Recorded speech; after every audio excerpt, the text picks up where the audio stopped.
Aujourd'hui, à l'émission, nous tracerons le portrait d'une jeune artiste qui exerce brillamment son métier de star. Un métier beaucoup plus difficile qu'il n'y paraît à première vue. À travers ses confidences, à travers également les confidences de ses amis, de sa famille, de son équipe professionnelle, découvrons, si vous le voulez bien, Mitsou.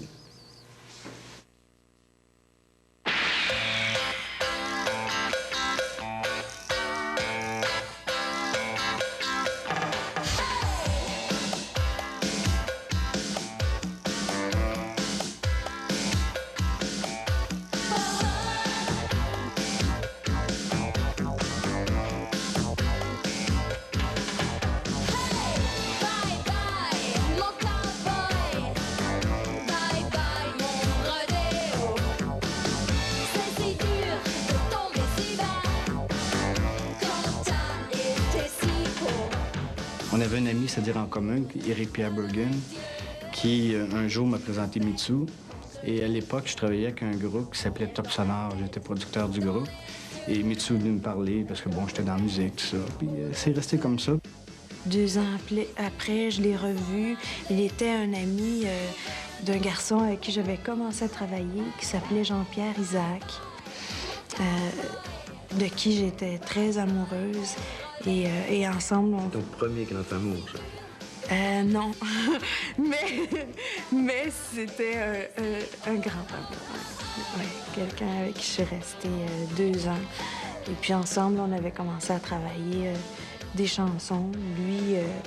Lui était dans des groupes aussi. Et puis il faisait de la musique. Il avait un petit studio. C'est pas ma faute si, quand tu m'approches, je deviens chaude. Mais dans ton regard, il y en a d'autres. Oh, fais attention, la colère rôde. Je n'arrive plus, j'en ai assez de me faire jouer de tous côtés.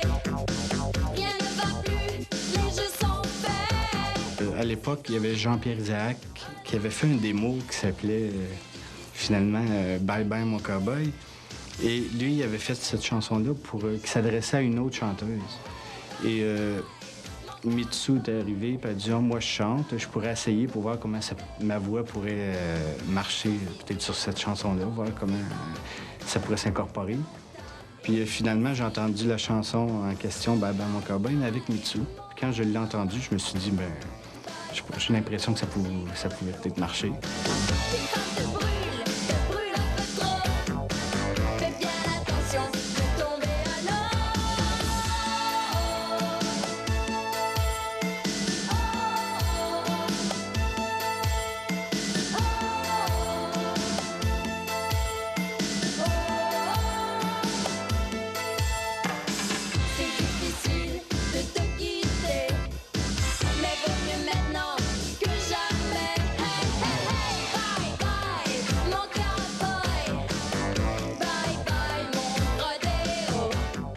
J'étais revenue voir Pierre, j'avais dit ça, je pense que ça marchera pas. Puis il m'avait dit du tout.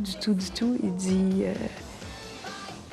moi je crois pas à ça. Il dit, il faut qu'on le fasse, c'est trop bon. Lui, il croyait. Ton plus grand défaut? D'être trop perfectionniste. Tout est trop grave. Ta plus belle qualité? La bonté, je crois, l'amour des gens. Au départ, bon, avec le démo de Bye Bye Mon Cowboy, ça n'a pas été automatique et facile. Vous autres, vous aviez confiance, mais ça s'est pas fait aussi facilement que ça. Bon, je pense qu'on l'a fait peut-être un peu plus, le projet Mitsou, peut-être comme les Anglais, les British, peut-être travaillent. C'est-à-dire que pas avec beaucoup de moyens. On a fait l'album, bon, sur un 8 pistes, dans une cave. Le premier vidéoclip, bon, Bye Bye Mon Cowboy, qui était le premier vidéoclip, je pense, francophone, qui était numéro 1 à Musique Plus, a été réalisé avec, je pense, c'est 1500 ou 1700 $. Je me rappelle un jour être à l'intersection de Papineau et Sherbrooke, puis dire, Pierre, il faut que ça marche, ça se peut pas. Si ça marche pas, je meurs. Pour moi, c'était vital. Je je voulais absolument le faire. Je chantais, bon, pour moi, c'était un besoin. Je chantais que je pouvais peut-être apporter quelque chose aussi dans le milieu du show business au Québec. Il y avait une nouvelle génération qu'il fallait montrer, une façon différente de voir le show business au Québec. J'avais vraiment envie. Bye bye, mon héros. Bye bye, mon gigolo. Les femmes te brûlent un peu trop. Fais bien attention de tomber à l'eau. Bye bye, ta-ta-la-ta-ta-la. Bye bye, ta-ta-la-ta. Bye bye, ta-ta-la-ta-ta-la. Bye bye, ta-ta-la-ta. Bye bye. Ton succès a été phénoménal, fulgurant, t'as surpris beaucoup les gens dès ton arrivée dans ce métier-là. Je me souviens notamment d'un remerciement à la disque qui avait un petit peu étonné les gens de l'industrie. Hein? Moi, je le trouvais très drôle. T'as été surprise de la réaction des gens? Ouais, je crois que c'était de la méchanceté, c'était de la jalousie parce que c'était une bonne blague. Moi, je l'ai trouvé drôle. C'est Pierre qui me l'avait raconté en dînant cette journée-là. Je l'avais ri. Le prix des Linen Chess des découvertes de l'année, pourquoi pas? C'est comme... Dans ça, bon, il y a eu plein de choses très, très agréables, très positives. Il y a eu des critiques aussi très dures. Est-ce que tu es touchée, toi? Est-ce Oui, que tu es blessée? moi, je suis touchée. Elle essaie le moins possible d'être touchée. Je lui dis, fais comme un canard. C'est-à-dire que l'eau passe sur le dos sans être touchée. C'est pour ça que des fois, je lui dis, bon, tu te défends pas assez. Des fois, j'ai envie de prendre sa place puis de la défendre, mais c'est quand même pas mon rôle au niveau du public, là, au niveau du public de prendre sa place. Mais j'ai l'impression que maintenant, elle s'est comme levée puis elle prend beaucoup plus de place. Qu'est-ce que c'est la principale difficulté que tu as rencontrée avec Mitsu pour mettre ce produit-là sur le marché? Bon. Je pense que je pourrais pas vraiment me plaindre de difficultés. C'est comme n'importe qui. Je veux dire, bon, t'arrives avec un nouveau chanteur, une nouvelle chanteuse, tu vends 150 000 ou 200 000 albums, c'est extraordinaire.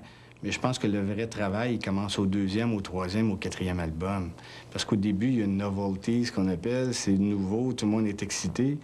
Mais je pense que j'ai beaucoup de respect aussi pour les artistes qui sont capables de durer dans le métier peut-être plus que 5 ans et avoir toujours du succès aussi.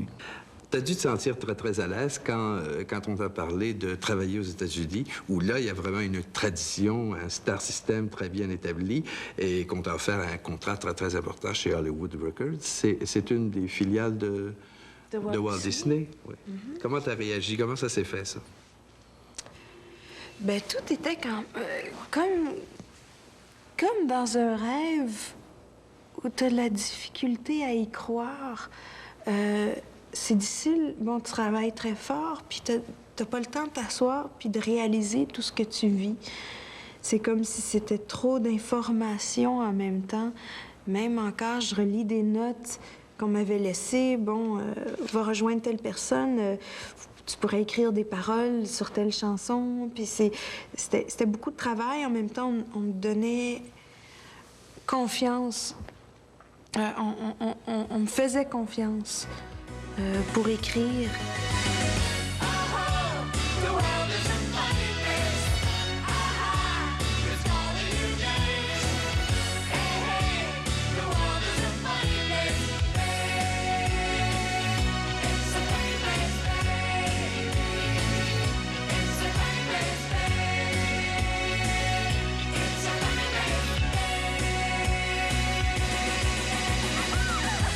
So what can I do? I'm living inside of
début, bon, les gens disent que Mitsu, c'est un feu de paille. Bon, OK, il y a Baba mon cowboy, peut-être une deuxième chanson, après c'est fini, mais bon, ça va faire presque 8 ans maintenant qu'on travaille ensemble.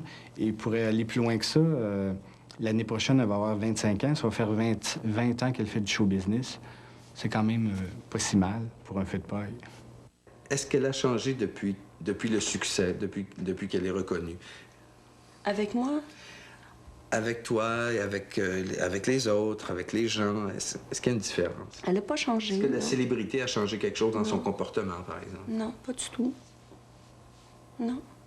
C'est une fille très, Elle très... est très simple, elle est restée simple comme avant. Je pense que Mitsu est reconnu pour sa simplicité puis sa bonté. Les gens qui ont travaillé, qui l'ont côtoyé au travail, ils s'aperçoivent que c'est une personne qui donne beaucoup, qui est prête à mettre les gens à l'aise, puis... C'est sûr que quand n'importe qui a accès, que ce soit dans l'élite, mettons, sportive ou même politique ou artistique, quand tu atteins des sphères qui sont un peu au-dessus de ce qu'a à vivre le commun des mortels, c'est sûr que tu vis autre chose que la voisine du même âge n'a pas vécu. Mais en même temps, je pense qu'elle a connu assez jeune une espèce de vie de jet-set où elle prenait des jets pour aller à Los Angeles ou aller un peu partout. En même temps, le goût de retrouver des valeurs fondamentales comme la famille, je pense que quand on vit dans un monde de vedettes, puis de potins, puis de schlick-schlick, paparazzi, tout ça, on a d'autant plus besoin d'une espèce d'endroit sacré, là, qui est inviolable, qui est la famille, où là, Mitsu arrive, et puis c'est pas la vedette, bon, ben c'est Mitsu. Oh, dis-moi, dis-moi, dis-moi, dis-moi ce que je vais faire de toi.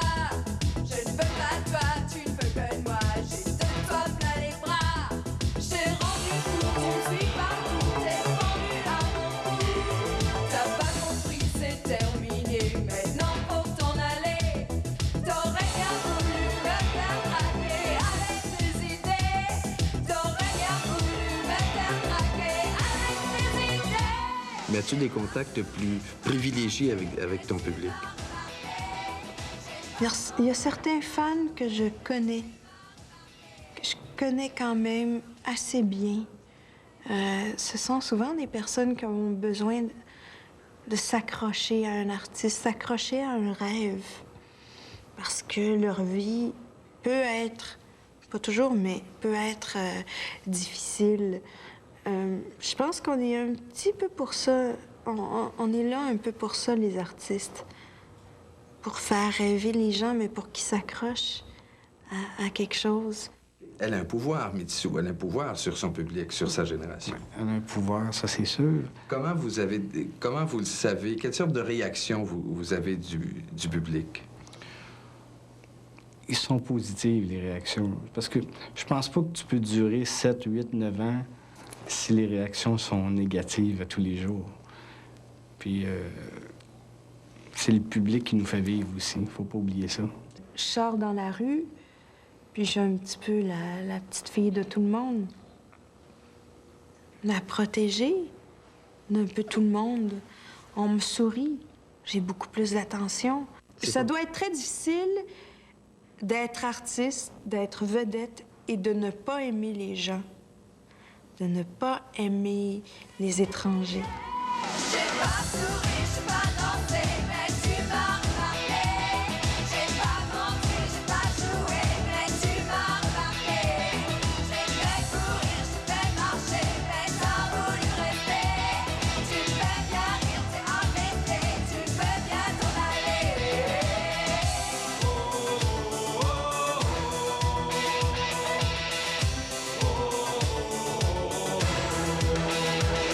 Ok, je t'avertis, ça suffit, c'est trop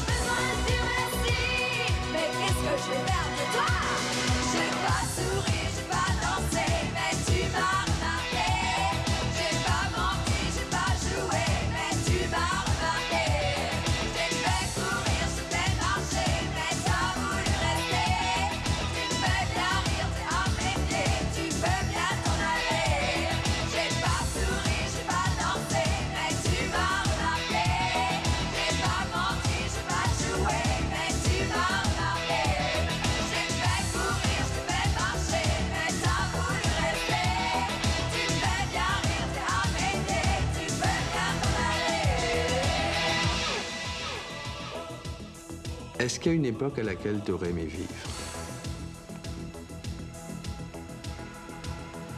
Oui et non, je suis contente d'être dans celle-ci. Un mot pour décrire Mitsou.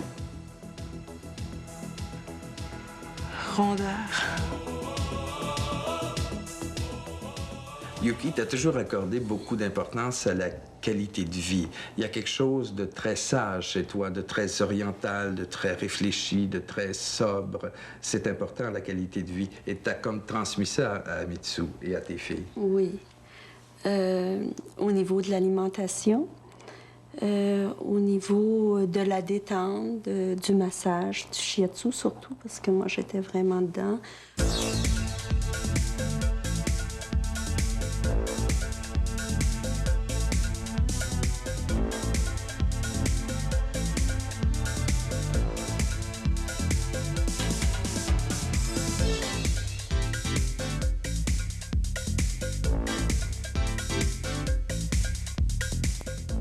Ce que j'aime bien faire, c'est la peinture. Je peins depuis pas très longtemps, mais j'aime beaucoup ce médium-là. Ben, moi, ça me permet de créer, mais pas pour un public nécessairement. Parce Pas que pour faire une exposition. Je pense pas. Mitsou, est-ce que c'est difficile d'être différent des autres? On est moins ouvert à ce type de carrière-là? J'ai l'impression. C'est aussi quand même difficile au niveau de la musique que je fais, c'est du dance. Il n'y a pas nécessairement de très grand marché. Ici, c'est les chansonniers ou les chanteurs pop. Mais moi, je me sens ni un ni l'autre. Un petit peu outsider du milieu. Même si j'y entre, bon, quand même facilement, mais je me sens un petit peu quand même tout seul dans ce que je fais. Mais je pourrais pas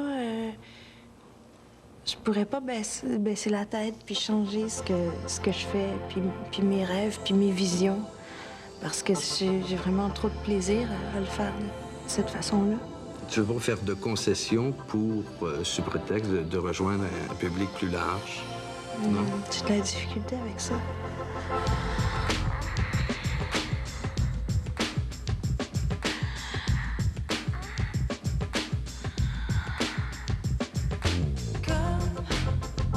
J'ai toujours envie d'aimer.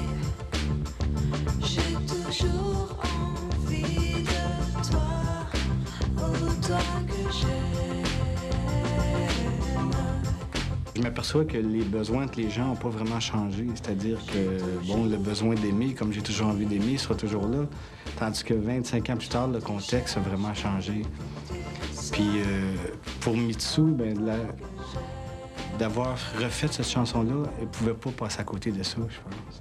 Cette chanson-là a une implication tout à fait spéciale. Tu t'es engagé là, dans un sujet d'actualité, c'est le moins qu'on puisse dire. C'était difficile à prendre cette décision-là? Du tout. Parce que le problème fait tellement partie de ma vie. Depuis 10 ans, j'ai commencé à avoir des relations sexuelles peut-être durant l'année même où le sida a été découvert, je crois. Donc, pour moi, c'est un problème, c'est une pression dans ma vie personnelle. C'est pour ça que j'ai envie que ça bouge plus vite, qu'on en parle, qu'on trouve des moyens de se protéger. Et puis, je me sens très, très concernée. Que tu sois, toi que j'aime.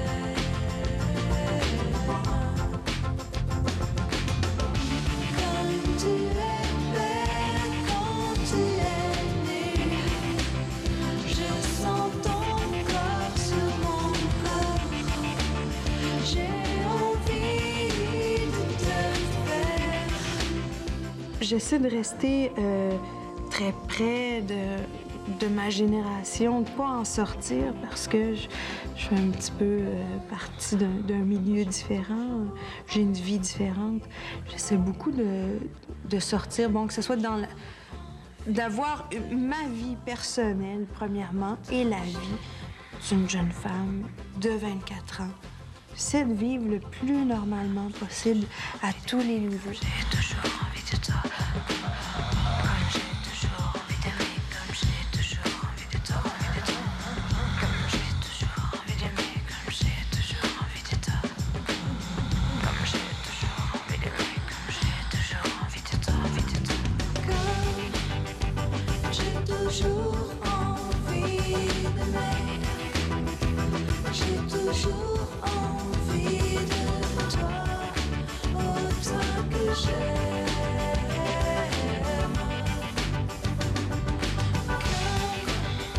Comme j'ai toujours envie de toi, je te cherche pour que tu sois, autant que j'aime.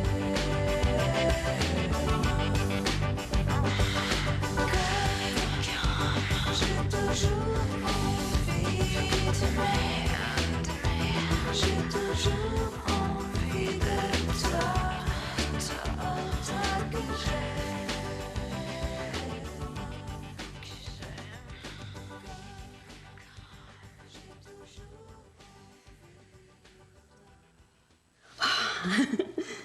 Alors, c'est quand les poètes blessés sortiront leur micro et que les têtes écervelées s'arrêteront de bouger, alors un éclair de vérité jaillira de l'enfer incontrôlé.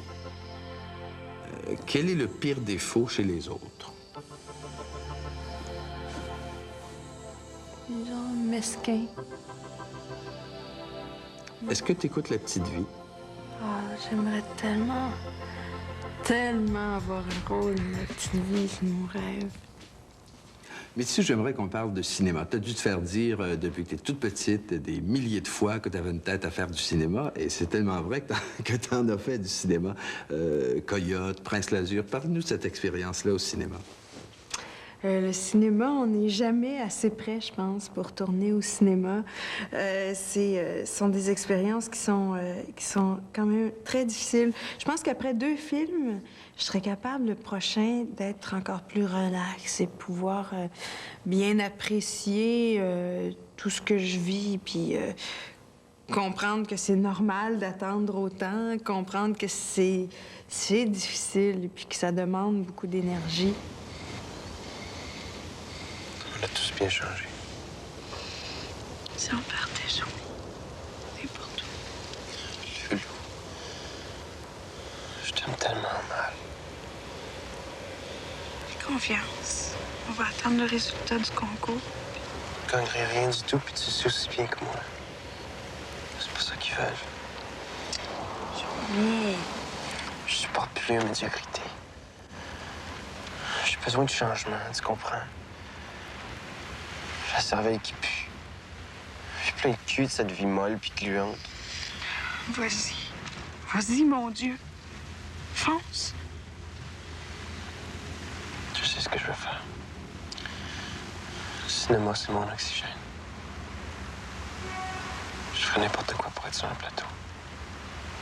Même le café. N'importe quoi. Puis moi, dans tout ça, j'ai parti du scénario. Ouais. Notre bébé.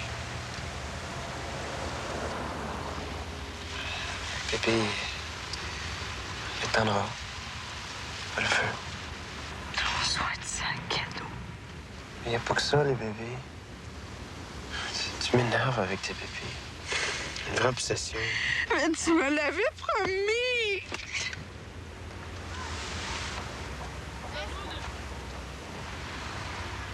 On l'aura quand même, OK? Plus tard. Plus tard.